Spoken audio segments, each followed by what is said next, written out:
From the very beginning, Brandy Rosine shined. Talk to me about Brandy growing up. She was a happy, happy, happy child. She had that contagious, outgoing energy that people just loved. Brandy was selfless and intelligent, loved others. She's who I want to be when I grow up. You know, she's a wonderful human. But the bubbly teen also faced some heavier challenges. Growing up, were there some struggles with Brandy with her identity and who she was becoming? Yes. What did that do to you? I knew before she did. Were you accepting? Absolutely. I accepted her any way, shape, or form. She was my daughter. And Christy was there to help her along the way and guide her. She was amazing. She confided in you. Yes. And really looked to you for guidance. Mm-hmm. Did Brandy have a hard time with her identity? In the beginning, she did, yes. So I tried to help her through that, tell her it's okay, just be yourself. Brandy took that advice and flourished. As a college student, she was a double major in psychology and sociology with a plan for the future. She wanted to help people. And one of the people she wanted to help the most was her girlfriend, Jade Olmsted. They had met online and had dated for several months right after high school. What were some of your first impressions of Jade? When I first met her, I thought that she lacked confidence. You know, I feel like she wasn't comfortable in her own skin. Very quiet, but I also know Jade had some issues at home and contributed that to why she was so quiet. Jade really struggled with her parents. She came from a very religious household, and then she came out as a lesbian. Her parents were not happy about it. They wanted her to change who she was and just flip the switch and not be gay anymore. But Brandy accepted Jade for who she was and was generous with the one she loved. Some saw Jade as a drain. Were you aware of any red flags in their relationship? Brandy had told me that Jade didn't want to work. She took care of her a lot. You think that Jade had the same love and compassion for Brandy? I think that Brandy did a lot of things for Jade, and that made Jade feel good. Had to be tough as a mom. It was tough because I felt that Brandy could do so much better. The relationship would eventually end when Jade stole money from Brandy and left town. But the exes stayed in touch. They still seem to remain friends in some capacity. Did Brandy still talk about Jade? Yes, all the time. And then there would be times where Brandy would say, take this phone number, it's Jade's, put it in your phone. I'm gonna delete it from mine, I shouldn't talk to her anymore. And then the next week she's like, hey, can you give me Jade's phone number back? They did go back and forth a lot. Was it toxic? Yeah, it was unhealthy because Jade knew that Brandy would do anything for her. Jade was taking advantage of her. Mm-hmm. Taking advantage, like asking Brandy to pick her up in Maryland, some 300 miles away, and bring her back to Ohio. Within hours after Brandy dropped her off, Ashley and her parents came and got her. Ashley Barber, she dated Jade before Brandy. Ashley was very tough. She liked to put out there that no one could mess with her. You know, she was aggressive. 18-year-old Jade and 20-year-old Ashley were now officially back together and even living together at Ashley's parents' house in Pennsylvania. Ashley wanted Jade all to herself. Brandy and Jade, was there anything more to that friendship? I don't think that Brandy was trying to step into Jade and Ashley's relationship. I think that she just cared about Jade and wanted good things for her, so she just always stuck around. But being a friend of Jade's would prove to have deadly consequences. It was a warm spring morning at Brandy's grandmother's house. 10 a.m. She says, Grandma, I'm going to visit my friend Rhiannon. Yes, who also lives in Ohio, who's a very close friend of Brandy's. But instead of driving to Rhiannon's, Brandy drives almost 80 miles to see someone else. And on her way, Brandy texts Rhiannon the address and something else foreboding. She told a friend that she had an uneasy feeling about coming here. 20-year-old Brandy Stevens-Rosine is on the road, headed to a location almost 80 miles away, On her way, she texted a haunting message to her friend, Rhiannon. The text was, I have a funny feeling this is the address of where I'll be.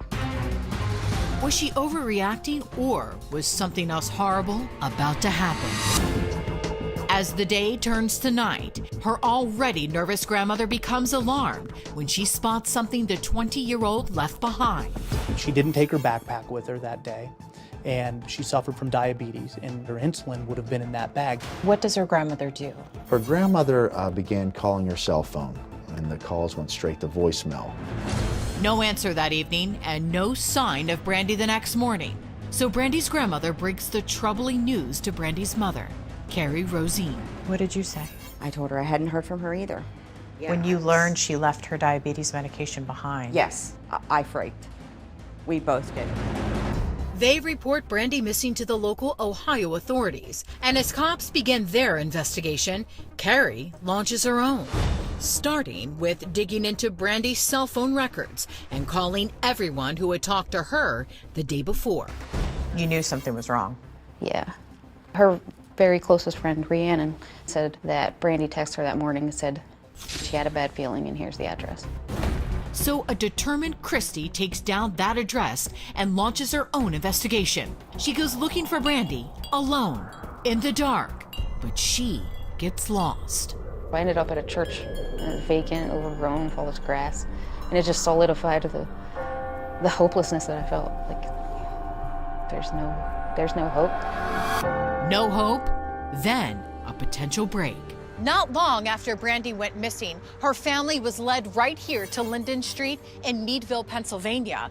Brandy's phone pinged at a house somewhere on this street, so her mother went door to door, passing out flyers. After an exhaustive search by friends and family, they come up empty. When she didn't show up on Linden Street, what did you think? I started to get more afraid. I think that right around that time is when I reached out to her mom with the messages from Ashley. As in Ashley Barber, the girlfriend of Jade Olmstead. The two are now living together. But remember, Brandy and Jade were once dating and still stay in touch. Do you think Ashley was jealous of Brandy? Absolutely. I think Ashley was very insecure. She couldn't stand the thought of Jade giving attention to someone else. At the time of Brandy's disappearance, Brandy and Jade were just friends. Ashley's hate-filled social media message sent to Sarah 2 months before was either an idle threat or a disgusting promise. She said, and I hope I get to kill her before her diabetes does. What did you do with that message? Did you take that threat seriously? At the time, no, because people say a lot of things when they're upset. But with Brandy now missing, Sarah checks Ashley's social media and sees photos she's posted of marks on her arms. It just seemed a little bit too coincidental that Brandy was missing, and now Ashley has bruises all over her. Then 5 desperate days into Brandy's disappearance, Carrie said, you know what, this is stupid. We know where she said she was going last. Let's go. I'm sure we can find it in the daylight. So we went. this time the GPS leads them not to a church, but to Ashley Barber's parents' house. You arrive to the house and you're met outside Yes, by Ashley and Jade. and her father. And her father. Ashley's father. What do they say to you? Jade came up to me, Ashley stayed back, and I said, you know where I'm here? No, I don't. I said, well, you know Brandy's been missing. Well, yeah, but she's not here. I said, well, she was coming here. We have a text saying that she had a bad feeling, but this is the address that she'll be at. So this was the last known place of her location. So I said she was here. No, she never made it here, she said. She never made it here. She never made it there. Did you see Ashley's injuries? Yes, yes, she had a bandage on her arm, elbow area, upper arm area. She said they were at the hospital when supposedly Brandy was coming, but she decided to turn back and not come back because they weren't going to be there. What did you say to that? I was very aggressive with Jade. I finally told her, I don't believe a thing you're saying. And that's when Ashley came up from behind Jade and said, whoa, whoa, whoa. I said, don't whoa, whoa, whoa me. I said, my daughter's been missing for 5 days. This is the last known place that she was at. Beyond enraged, frustrated, and scared, Carrie and Christy leave and give the information to the state police. They come and interview Ashley Barber and Jade Olmsted, and they tell the same story. She was supposed to come, she called us, and never showed up. But the next day, an unbelievable discovery in the Barber's family garage would change the course of the case. Ashley Barber's mother, who reported to the state police that there was a car there, and they didn't know who it was. The car's exterior matched Brandy's Kia Rio. The interior did not. I said, what was in it? Well, nothing. I said, then something's happened, because my daughter's car was a pigsty. I know my daughter's car, and if there's nothing in that car, something's happened to my daughter. So Brandy's car is found. Yes. And normally it's a rather messy vehicle. Right. But everything is cleaned out of it. It's almost as if it's brand new. Yes, it's been staged, it's been cleaned. Staged and cleaned. And so this was a huge red flag right off the bat. It was. You had a missing person who supposedly was coming to this home, and Barber and Olmsted tell the police she was never there, but yet the vehicle was found there. The investigation goes from 0 to 60, only to come to a screeching halt. When we went back to the residence the next day to talk to them, Ms. Barber and Ms. Olmsted, and they in fact went missing in the middle of the night, had packed their belongings and left the residence. Cops are now looking not for one girl, but 3. Brandy Stevens-Rosine texts a friend saying she had a bad feeling about going to see her ex-girlfriend, Jade Olmsted, and Jade's current girlfriend, Ashley Barber. According to the girls, she never arrived. You know, in your heart, something is wrong. Yep. 5 days into her disappearance, Brandy's car was found at Ashley and Jade's. The car was sanitized. It was cleaned inside and out, and it was hidden. Cops are desperate to talk to the girls. Problem is, now they're missing too. They're on the run, but not for long. An off-duty state trooper actually sees these 2 young females getting ready to get into a car and immediately knew these are the 2 women that our criminal investigators are looking for. And so at this point, do you think they were trying to leave town? Yes, they were escaping. They were trying to leave. The state police had been to their house 2 or 3 times. Brandy Stevens' mother had been at the home. I think they knew they were caught. Jade Olmsted and Ashley Barber are picked up and taken to the station. Pennsylvania State Trooper Eric Mallory would conduct their interviews. So you separate them. Correct. The questioning starts. That's correct. What are you figuring out from the jump? I started out interviewing Ms. Barber, and she wasn't being truthful with me. Ashley changes her story from Brandy never making it to the house to telling Mallory that Brandy did come to the house, but left to see another woman. That second rendition of the story basically was that Ms. Stevens had showed up at the house and she had planned on meeting another young woman by the name of Jamie. She was being very clandestine about this, and she didn't want her parents to know or grandparents to know. Ms. Barber had indicated to me that after Ms. Stevens arrived at the house, they played video games, and she said Ms. Stevens actually took a phone call. She went outside onto the front porch and had some sort of a conversation with somebody. And when she came in, she had looked like she had just won the lottery. And basically, shortly after that, she gathered her personal belongings out of her vehicle, and she started walking down Drake Hill Road, and she was never seen again. So she leaves her car behind, takes her personal belongings, and walks away. Correct. And what was Jade telling you? Basically, they both stuck to the story that Ms. Stevens had showed up and was running off to meet another young lady who was never seen from again. Could Brandy actually be with another woman? Anything is possible, but that seems unlikely, especially when Ashley changes her story once again, this time pointing the finger at Ashley's own father.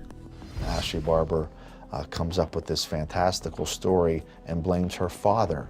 Blames her father? Blames her father. She explains that Brandy, Ashley, and Jade are down in the woods by the fort, and her father comes down, and he's mad that the vehicle's there, and he's mad that Brandy Stevens is there, and he says some disparaging things about lesbians and homosexuality, and Barbara says that her father and Brandy end up getting in a fight. It's Ashley's father who uses the shovel and attacks Brandy Stevens. Did you think, maybe he could have done this? No. But while Trooper Mallory is interviewing the girls, investigators are in the woods, 400 yards behind Ashley Barber's house, stumbling upon an absolute horror. Ashley Barber and Jade Olmsted are being interviewed by Pennsylvania State Police in the disappearance of Brandy Stevens-Rosine. As Trooper Eric Mallory is hearing their multiple versions of events, cops are in the woods behind Ashley Barber's home, uncovering a nightmare. This is no longer a missing person case. It's a murder. You see an area where it looks like somebody was making a cabin or a campsite, and there's some fresh dirt that it looks like there had been a hole dug. They rope off the area and consider it a crime scene and eventually begin to dig in that area. And when they dig a little further beneath the ground, they realize a human being has been buried there. She's identified as being Brandy Stevens. 20-year-old Brandy Stevens-Rosine, buried in a shallow grave. It was the news her mother, Carrie, prayed would never come. 2 in the morning, my mom came to my house and told me they had found her body. It was awful. It was the worst night ever. When word gets back to the station that Brandy's body has been found, Ashley Barber suddenly changes her tone. Ms. Barber indicated to me that she had more information to tell me, but she wasn't going to say another word until she was able to look into Jade's eyes and wanted to be able to talk to her. you let them do that. Absolutely. After that, both girls agree to tell the true story. They are separated and recorded. A warning, the details you are about to hear are quite disturbing. Ashley, let's clean the slate and just tell me what happened. It was planned. How did you get Brandy to the house? We just told her that we were gonna hang out. Jade Olmsted sent a message to Brandy inviting her to meet Ashley and for them to check out the fort or the campsite that they were building in the woods. The girls tell Mallory that when Brandy arrived, Jade led her down the secluded path to the fort and said the word babe. Babe was their code word. I heard her say, "Hey, babe," and I ran as fast as I could. And I came down, and Jade had her arm around her neck. So I came up and I punched her in the face. I don't know how many times, but I know it broke her nose. Brandy was screaming. Do you know what she was saying, Ashley? "Jade, stop it. I won't tell anybody. Just let it go now. I told people where I was." Just walking into a trap. Absolutely. As Jade and Ashley continue to beat Brandy, she fights back, punching, kicking, and begging for help. She thought she was calling out to somebody, like help me or something. Yeah, but it's like she knew somebody else was there. I mean, my neighbor was cutting his grass in the back. I knew if she ran, I was not gonna be able to catch her. Plus, you know, her car being there and stuff. So I started beating her head off the tree stump. That's when the blood started coming. That's when the blood started coming, and that's when Jade grabs a shovel. How many times would you say you hit her with the shovel? I don't know, like 4 times. Okay. And that's why Ashley has bruises on her arms, because I accidentally hit her while she was holding Brandy down. Was anything being said either by you, or Ashley, or Brandy? Brandy was screaming for her life. Ashley then puts a rope around Brandy's neck and tries choking her, while Jade savagely hits Brandy in the head with the shovel. And what was Brandy's reaction after that? She went limp, but she was gasping for air. Okay. And she was saying, "Jade, stop, Jade, stop." The girl was laying in a puddle of her own blood. So I you're started saying- getting angry What do you think made you angry about that? that she wasn't fighting anymore. Then filled with rage, I picked up the back of the rope and I let her head hit the stump probably 10 times. as if it couldn't get any more horrific, Ashley and Jade then drag a severely beaten Brandy and push her into the grave, a grave they've already dug.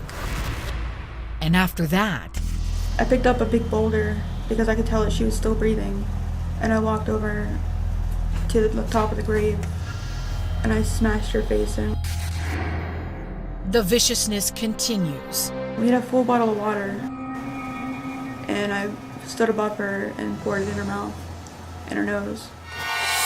It's a sadistic attempt to drown her.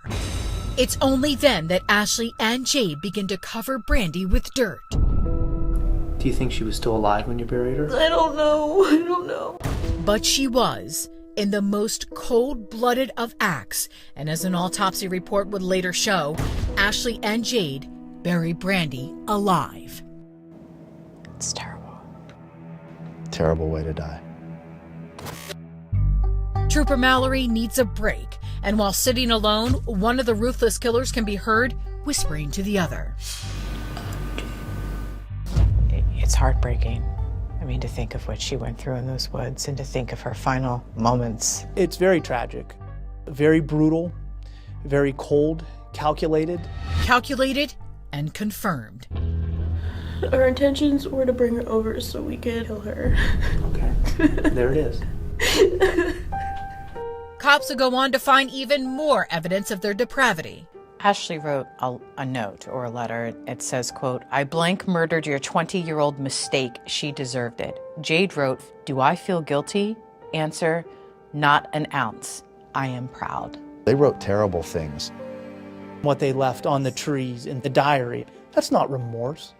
That's almost like a badge of honor. Jade Olmsted and Ashley Barber were charged with first-degree murder. Both pleaded guilty and were sentenced to life. No chance of parole. So what in the world could have been their motive? They never really came out and explained to the state police what their motive was. I always believed that it was their crazy attempt to show one another how much they cared for each other.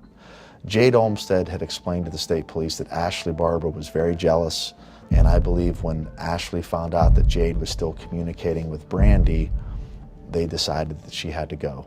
Brandy Stevens wasn't bothering these two people, and they basically lured her here to murder her.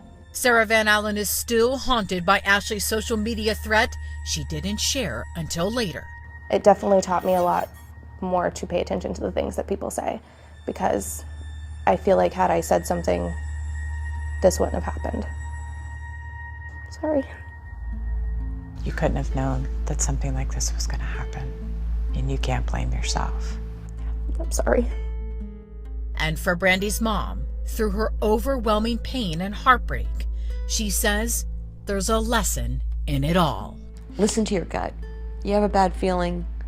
Don't just text somebody, "I have a bad feeling, this is where I'll be if something happens to me." If you have a bad feeling, don't go. Don't go. For Brandy's friends, they're left to try to make sense of their loss and her senseless, barbaric death. The fact that she was taken in such an ugly way for such a beautiful person, a beautiful soul. It's shocking.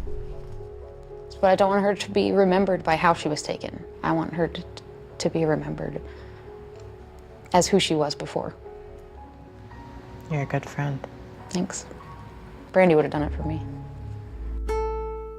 During police interviews and in the letter Ashley Barber wrote to her parents, she hinted this may have not been her only murder, saying, quote, "This won't be my last. It was not my first."